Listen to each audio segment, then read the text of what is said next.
Meet the Windeby Girl, also known as Windeby I, a teenage bog body with a mysterious story. The Windeby Girl was discovered in 1952 in a German peat bog when workers accidentally hit her with machinery while cutting peat. One of her legs, a hand, and a foot were severed as a result, but fortunately, nothing more was damaged.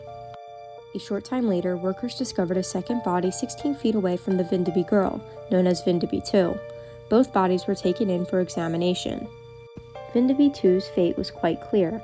Researchers found that he was strangled to death and thrown into the bog. Sharpened, forked branches were jammed into the peat around him to prevent him from floating to the surface.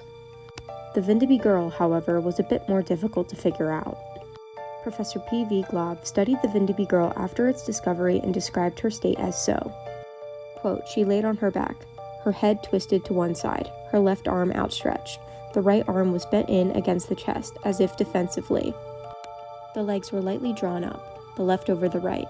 The head, with its delicate face, and the hands were preserved best.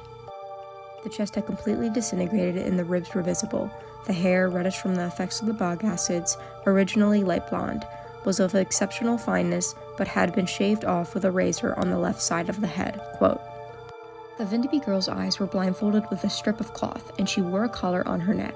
Her body was anchored by a large stone and branches from a birch tree."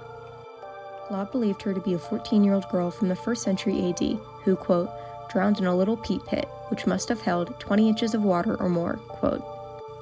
But Glob was not entirely correct. In the early 2000s, a professor from the North Dakota State University tested a DNA sample from the body, revealing that the Windeby Girl wasn't actually a 14-year-old girl, but a 16-year-old boy.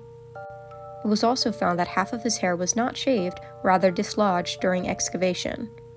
As far as how he passed, some scientists and researchers still believe that he died an unnatural death, as indicated by the special preparations made for his death. But this is still not 100% confirmed.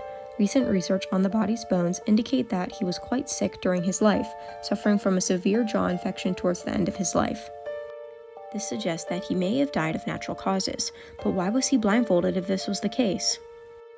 One German scholar speculates that he may have been blindfolded at burial to, quote, "protect the living from the gaze of the dead," quote. Overall, the Windeby I's final moments are still not entirely clear.